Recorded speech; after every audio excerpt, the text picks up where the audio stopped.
नमस्कार, प्रदेश के number 1 news channel news 18 Rajasthan पर आप सभी का स्वागत। मैं हूं आपके साथ हेमंत कुमार। शाम के 7 बज रहे हैं और वक्त हो चला है आपके पसंदीदा बुलेटिन मारो राजस्थान का। दिन भर की प्रदेश की तमाम खबरों को दिखाएंगे, लेकिन पहले शुरुआत इस वक्त की सबसे बड़ी खबर के साथ। राजधानी जयपुर से इस वक्त की बड़ी खबर, जहां बेरोजगारों का हल्ला बोल दिखाई दिया है। बेरोजगारों को पुलिस ने अल्टीमेटम दिया है। मंत्री रमेश मीणा के घर के बाहर बेरोजगार बड़ी तादाद में इकट्ठा हुए, वहां पर धरना शुरू कर दिया। सबसे पहले सबसे तेज तस्वीरें आपकी टीवी स्क्रीन पर न्यूज 18 राजस्थान पर एक्सक्लूसिव तस्वीरें हैं। बेरोजगारों के हल्ला बोल की एक्सक्लूसिव तस्वीरें। मंत्री रमेश मीणा के आवास के बाहर बेरोजगार जमा है। हालांकि पुलिस ने अल्टीमेटम दिया है, धरना हटाने की चेतावनी पुलिस ने दी है। धरना नहीं हटाने पर पुलिस बल प्रयोग करेगी। मौके पर बड़ी तादाद में पुलिस बल की तैनाती की गई है। लेकिन इसी बीच ये तस्वीरें देखिए, सीधे आपको लिए चलते हैं मंत्री के आवास के बाहर, जहां पर हमारे सहयोगी लवली वधवा हमारे साथ जुड़ रहे हैं। सीधा हम लवली का रुख कर लेते हैं। लवली, जरा तस्वीरें भी दिखाइए और बताइए कि क्यों आखिरकार बेरोजगारों का हल्ला बोल मंत्री के आवास के बाहर इस वक्त चल रहा है।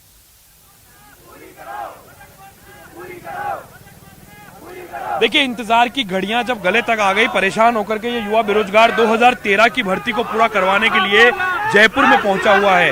राजस्थान की सरकार से ये लोग मांग कर रहे हैं, इनकी वार्ता विफल हो गई। उसके बाद में ये तमाम बेरोजगार जो हैं यहाँ पर लगातार प्रदर्शन कर रहे हैं। इन्होंने ऐलान किया है कि वो इस जगह को जब तक नहीं छोड़ेंगे जब तक इनकी मांगे पूरी नहीं हो।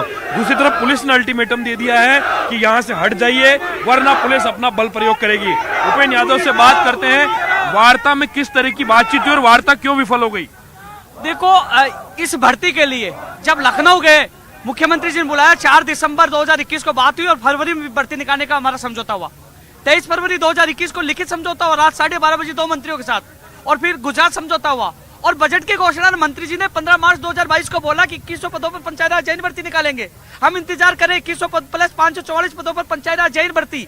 2018 के 8 के बाद 2013 में कांग्रेस सरकार ने भर्ती निकाली। 2017 में उसको विड्रॉ कर दिया गया। 2,19,00,000 रुपए युवा बेरोजगारों से लिया गया। वार्ता में क्या बात हुई? वार्ता में क्या कहा सरकार? वार्ता में अभी तक कह रहे हैं कि बजट में बिजी है, कोई वार्ता में समाधान नहीं निकल रहा। और हर बार हमें आश्वासन मिलता है भर्ती की युवाओं के लिए बजट लेके आ रहे हैं। क्या प्लान है? युवाओं के लिए बजट लेके आ रहे हैं। अब क्या प्लान है? अब क्या प्लान है? हम लड़ रहे हैं ना, सड़कों पे बैठे हैं, लड़ रहे हैं, अंतिम सांस तक लड़ रहे हैं, हमारी मांगों के लिए लड़ रहे हैं। जेल में डालेंगे, लाठीचार्ज। तो चेतावनी दी यहाँ से उठने की, अब क्या प्लान है? नहीं सर, हम फिर देखते हैं सर प्लान। हाँ बताइए, पुलिस तो चेतावनी दे रही, उठ जाइए यहाँ से। शांतिपूर्वक अपनी बात रखने का अधिकार है। हम उन मांगों के लिए आए जो मंत्रियों ने समझौता किया। लखनऊ समझौता, गुजरात समझौता, हर समझौता हुआ है। पहले बजट की घोषणा जाए तो कहाँ जाए? हमारे पास और क्या चारा बचा? कुछ नहीं बचा। सच के लिए लड़ रहे हैं, इनको अपनी मांग पूरी करनी है। अब युवाओं के लिए बजट लेके आ रहे हैं, तो युवाओं के लिए पहले बजट में घोषणा की थी ना आपने पंचायत राज जैन भर्ती। मंत्री जी का रवैया यह है, पंचायत राज भर्ती क्या, वीडियो भर्ती का भी अभी जिला आवंटन नहीं किया अभी तक। वीडियो भर्ती का नहीं किया अभी तक जिला आवंटन। देखिए, हलचल यहाँ पर लगातार तेज हो रही है। पुलिस ने जो है अपनी बस यहाँ पर लगा दी है। पुलिस का जाब्ता देखिए तैयार हो चुका है और इन्हें यहाँ से हटाने की तैयारी जो है वो पुलिस की ओर से की गई है। पुलिस को आप देख सकते हैं, पुलिस लाठी लेकर के, पुलिस के जो जवान हैं वो चाह रहे हैं कि शांतिपूर्वक तरीके से इनका प्रदर्शन जो है वो समाप्त हो जाए, मगर ये लोग यहाँ पर लगातार जुटे हुए हैं। तो ऐसे में इन्हें यहाँ से चेतावनी दी गई। हमारे साथ गांधीनगर के थाना प्रभारी हैं। सर, क्या चेतावनी दी गई इन लोगों को, क्योंकि ये यहाँ पर लगातार सुबह से जमे हुए हैं? ये रिहायशी इलाका है, इनको मिलवा दिया इनका डेलीगेशन को सेक्रेटरीट में जो सक्षम अधिकारी हैं, फिर भी ये नहीं जाते हैं तो हमारे को बल का इस्तेमाल करना पड़ेगा। समझाइश कर रहे हैं, इनको जाना पड़ेगा, यहाँ पर इनको नहीं बैठने दिया जाएगा। तो कुल मिलाकर के पुलिस का स्पष्ट है रवैया कि रिहायशी इलाका है, यहाँ पर नहीं बैठने दिया जाएगा। आईएएस से लेकर के कई मंत्री, विधायक और कई तरह के अधिकारी जो है वो इस इलाके में निवास करते हैं। मंत्री के घर के बाहर अचानक युवा बेरोजगार 2013 की इस मांग को लेकर के पहुंचे, तो अब इनकी मांगों को लेकर के तमाम बेरोजगार जो है उन्होंने हुंकार भरी है। पुलिस ने अपनी पूरी तैयारी कर ली है। पुलिस ने साफ कहा है कि इन्हें यहाँ से हटना पड़ेगा। अगर ये नहीं हटेंगे तो पुलिस इन्हें यहाँ से ले जाने की तैयारी कर रही है और पुलिस इनको यहाँ से लेकर के जाएगी। यहाँ उनके ऊपर जो बल प्रयोग की जो चेतावनी है क्लियर साफ तौर पर पुलिस कह रही है। आप बताइए, इस भर्ती के पेंडिंग रहने से किस तरह की समस्याओं का सामना करना पड़ रहा है? बहुत ज्यादा सामना करना पड़ रहा है। हम परेशान है, युवा बेरोजगार बहुत ज्यादा परेशान है इस भर्ती को लेके। रात में हमें कोई शौक नहीं है यहाँ के बैठने का। हमारे घर में भी माँ बाप बहन वगैरह सब है, लेकिन हमें अच्छा नहीं लगता यहाँ बैठना। क्या कहना चाहते हो सरकार से, क्या कहना चाहते हैं? सरकार बोल रही है कि ये बजट युवाओं के लिए है, जबकि पहला बजट की अभी तक एक घोषणा पूरी नहीं की इन्होंने। हमारी मांगे हैं, बजट में हमारी मांगे, हम कोई गलत मांगे नहीं कर रहे सरकार से। हमारी मांगे रियली मांगे हैं। अपना हक मांगने के लिए युवा बेरोजगार आए हैं और यहाँ पर आप देखिए इनसे बात करते हैं। आप बताइए ये भर्ती पेंडिंग रहने से किस तरह की समस्या आ रही है? बहुत ज्यादा समस्या आ रही है, बेरोजगारी बहुत ज्यादा है। अच्छा, कब अप्लाई किया था इस भर्ती के लिए? 2013 में किया था। 2013 में। तो देखिए एक लंबित भर्ती है, उसकी मांग जो है वो पूरी करने की बात जो है वो यहाँ पर कही जा रही है। और उपेन, पुलिस ने चेतावनी दी है, बल प्रयोग किया जाएगा अगर नहीं माने तो। रिहायशी इलाका है, अब क्या प्लानिंग रहेगी? भगा देंगे फिर क्या होगा? सड़कों पर संघर्ष कर ही रहे, हमारी मांगों के लिए संघर्ष जारी है। चुनाव आगे, चुनावों में देखेंगे, वोट की चोट करेंगे, लेकिन हम वाजिब मांगों के लिए आए हैं, हमारा संघर्ष जारी है। तो वाजिब मांगों के लिए वोट की चोट वाली बात जो है वो आप देखिए यहाँ पर ये लगातार जो ये युवा है ये यहाँ पर जुटे हुए हैं और ये संघर्ष करने की बात जो है, ईट से ईट बजाने की बात यहाँ पर कह रहे हैं। इनको आपस में ये कहा जा रहा है कि सभी लोग एकजुट रहे हैं। पुलिस को जो यहाँ पर पुलिस का जो बल है उसका जो संख्या है वो यहाँ पर बढ़ा दी गई है। नेहरू गार्डन के बाहर की ओर का ये इलाका है जहाँ पर मंत्री रमेश मीना का मकान है, उसके ठीक सामने की तरफ ये तमाम लोग जो हैं ये बैठे हुए हैं। पुलिस समझाइश कर रही है, पुलिस कह रही है कि आप लोग यहाँ से चले जाइए, रिहायशी इलाका है, इसे खाली कर दीजिए। मुनादी कराई जा रही है कि इस इलाके को छोड़ दीजिए वरना पुलिस अपना काम करेगी, उस इलाके को खाली कराएगी।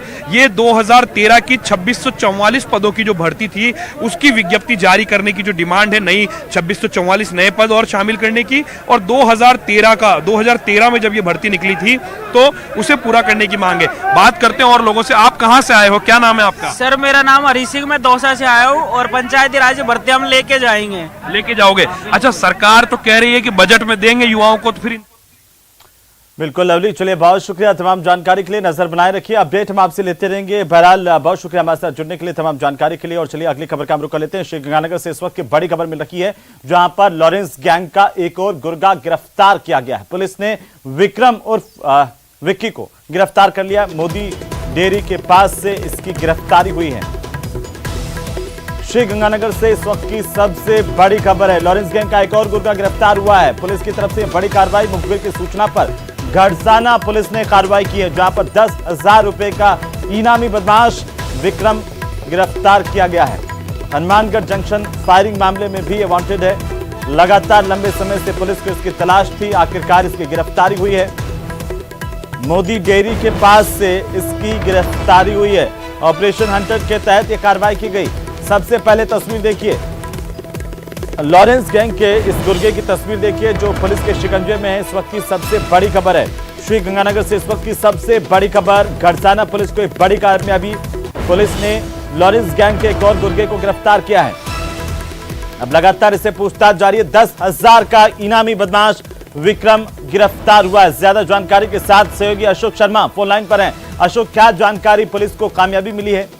बिल्कुल ये बड़ी कामयाबी है हेमंत। बीकानेर रेंज आईजी ओम प्रकाश के निर्देशों पर आपराधिक गिरोह पर और संगठित आपराधिक तत्वों पर काबू पाने के लिए ऑपरेशन हंटर चलाया जा रहा है और इसी ऑपरेशन हंटर के तहत श्रीगंगानगर एसपी आनंद शर्मा के नेतृत्व में गड़साना थाना पुलिस के द्वारा लॉरेंस बिश्नोई के गैंग के एक और गुर्गे को दर दबोचा गया है। गड़साना थाना पुलिस के पास सूचना थी कि लॉरेंस बिश्नोई गैंग का एक इनामी बदमाश गड़साना थाने में मंडी क्षेत्र में घूम रहा है, जिस पर हनुमानगढ़ गड़साना थाना पुलिस के द्वारा गुर्गे को गिरफ्तार किया गया। साथ ही साथ मालूम चला है कि दिसंबर के महीने में हनुमानगढ़ जंक्शन पर भी एक फायरिंग की गई थी और उस फायरिंग मामले में भी ये गुर्गा विक्रम और विक्की लिप्त था और इस पर 10,000 रुपए का इनाम भी था। निश्चित तौर पर ये बड़ी कामयाबी है। और यदि हम पिछले सप्ताह की बात करें हेमंत, तो देखिए रावला मंडी थाना पुलिस के द्वारा लॉरेंस बिश्नोई गैंग के ही 2 गुर्गों सहित 5 बदमाशों को गिरफ्तार किया गया था और आज गड़साना थाना पुलिस के द्वारा एक और गुर्गे को गिरफ्तार कर लिया गया है। जी बिल्कुल अशोक, चलिए बहुत शुक्रिया तमाम जानकारी के लिए। नजर बनाए रखिए, लगातार अपडेट हम आपसे लेते रहेंगे। बहरहाल लॉरेंस गैंग के एक और गुर्गे की गिरफ्तारी की बड़ी खबर, एक्सक्लूसिव तस्वीर आपकी टीवी स्क्रीन पर।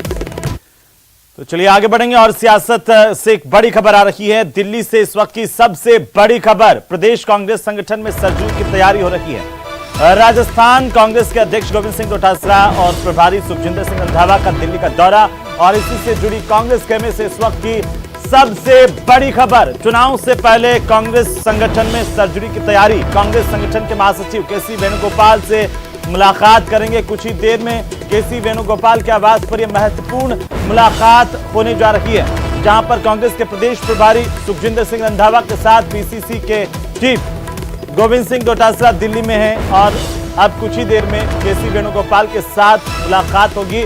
लंबे समय से लंबित पड़े हुए संगठनात्मक ढांचे को विस्तार देने की बड़ी कवायद कांग्रेस के भीतर से इस वक्त की सबसे बड़ी खबर है। राजस्थान से एआईसीसी मेंबर बनाए जाने वाले नेताओं की लिस्ट भी फाइनल होनी है। ये बड़ी जानकारी आ रही है कांग्रेस के खेमे से इस वक्त की सबसे बड़ी खबर। और इस पर ज्यादा जानकारी के साथ दिल्ली से सहयोगी लखवीर सिंह फोन लाइन पर है। लखवीर, क्या जानकारी दिल्ली के अंदर राजस्थान के दो महत्वपूर्ण नेता जिसमें पीसीसी चीफ गोविंद सिंह डोटासरा और प्रभारी सुखजिंदर सिंह रंधावा, क्या कार्यक्रम? जी बिल्कुल हेमंत, आज कांग्रेस के प्रदेश अध्यक्ष गोविंद सिंह डोटासरा और प्रभारी सुखजिंदर सिंह रंधावा दिल्ली में हैं।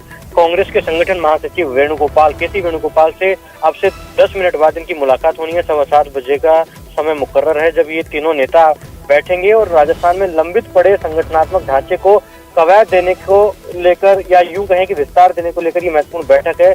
सबसे महत्वपूर्ण बात ये और सबसे महत्वपूर्ण जानकारी ये हेमंत कि राजस्थान से जो एआईसीसी मेंबर्स बनाए जाने हैं राजस्थान से, उन 50 नेताओं की लिस्ट गोविंद सिंह डोटासरा सौंपने वाले हैं केसी वेणुगोपाल को। उसके बाद ये लिस्ट है आज फाइनल भी हो जाएगी और अंतिम मुहर उस लिस्ट पर लगने वाली है। 50 से 51 नाम बताए जा रहे हैं जो कि राजस्थान से एआईसीसी मेंबर बनाए जाने हैं। पिछले लंबे समय से राजस्थान से आने वाले नेताओं को एआईसीसी मेंबर बनाया जाना था, लेकिन जिस प्रकार से लंबी चली खींचतान गहलोत और पायलट के बीच में, उसके बाद से ये संभव नहीं हो सका था। हालांकि लगातार जो केसी वेणुगोपाल है उन्होंने गोविंद सिंह डोटासरा से नाम मांगे। बिल्कुल लखवीर, लगातार नजर बनाए रखिए, अपडेट हम आपसे लेते रहेंगे और कुछ ही देर बाद ये जब मुलाकात होगी इसके बाद और ज्यादा तस्वीर साफ होगी कि आईसीसी में राजस्थान से कौन कौन से सदस्य शामिल किए जाने हैं, इसे लेकर के महत्वपूर्ण चर्चा होगी और लिस्ट फाइनल होगी। तो सबसे पहले सबसे तेज न्यूज 18 राजस्थान पर हर अपडेट हम आप तक पहुंचाएंगे। चलिए आगे बढ़ेंगे। सियासत के लिहाज से साल 2023 और 24 काफी अहम रहने वाले हैं क्योंकि 2023 में राजस्थान समेत कई राज्यों में चुनाव हैं, तो वहीं 2024 में लोकसभा के चुनाव होने हैं और इस तरह से आरएसएस धर्मांतरण के मुद्दे पर मुखर दिखाई दे रहा है। इतना ही नहीं, ठंडे पड़े शुद्धिकरण अभियान में भी अब तेजी आने की संभावनाएं दिखाई दे रही हैं। ये खास रिपोर्ट देखिए।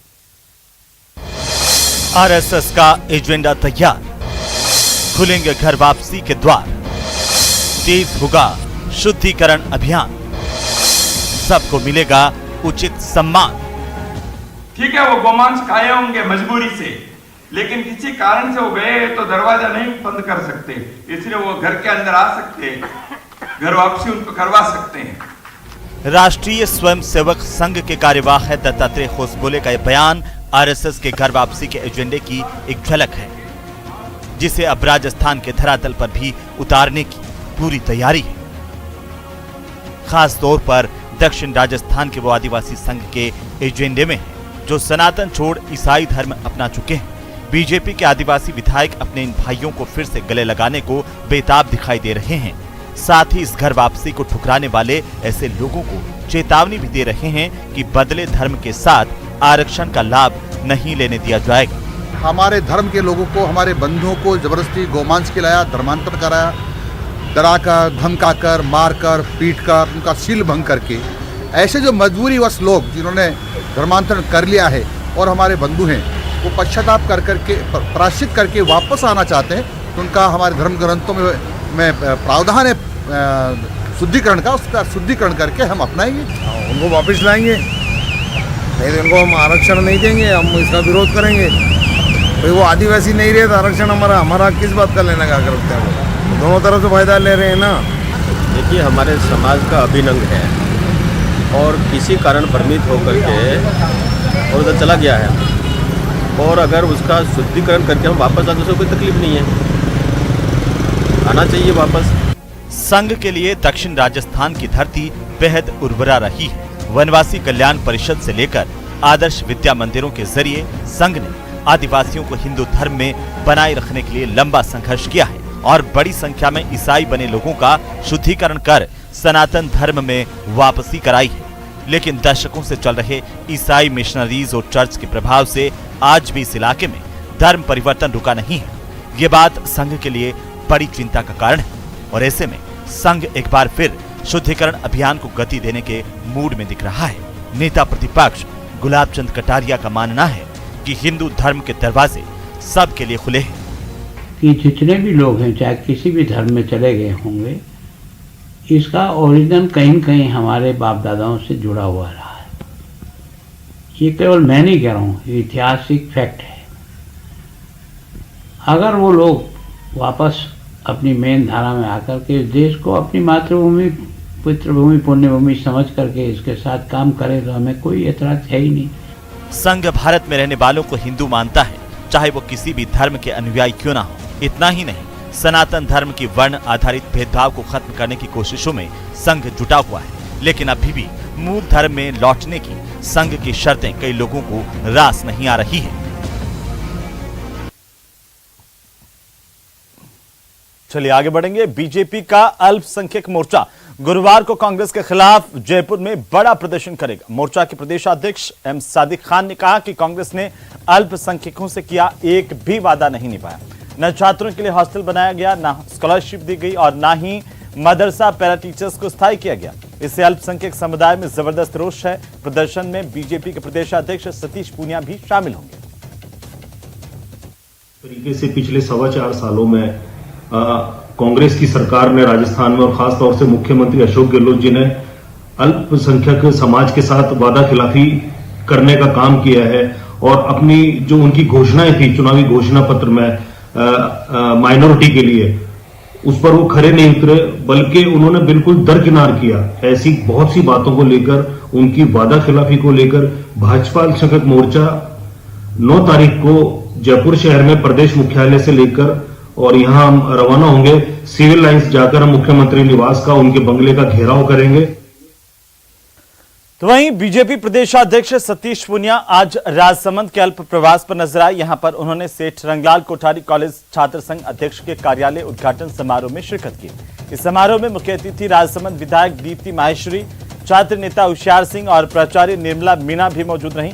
समारोह को संबोधित करते हुए भाजपा प्रदेशाध्यक्ष सतीश पूनिया ने कहा कि युवा शक्ति में वो ताकत है जो देश की दशा और दिशा दोनों बदल सकते हैं। मीडिया से बातचीत करते हुए सतीश पूनिया ने कहा कि आगामी बजट राज्य सरकार का लीपा पोती वाला बजट रहेगा। इस बजट में कई घोषणाएं होंगी जो कभी पूरी नहीं होगी। बात ऐसी है कि अडानी न तो कोई पार्टी है और अडानी का अपना व्यापार, उसका अपना संबंध है, उसका भारतीय जनता पार्टी से और सरकार से कोई लेना देना नहीं है। और जैसा वित्त मंत्री जी ने कहा है कि इस तरीके की चीज, इस तरीके की प्रैक्टिस बाजार में होती है, लेकिन यदि इतना ही तकलीफ थी तो फिर 60,000 करोड़ के MOU करने की उनको जरूरत कहाँ थी। अडानी से इतनी तकलीफ थी, तो मुझे लगता है कि ये तात्कालिक से और काल्पनिक मुद्दे हैं जिनका समाधान समय आने पर हो जाता है। तो चलिए खबरें अभी और भी हैं, लेकिन फिलहाल वक्त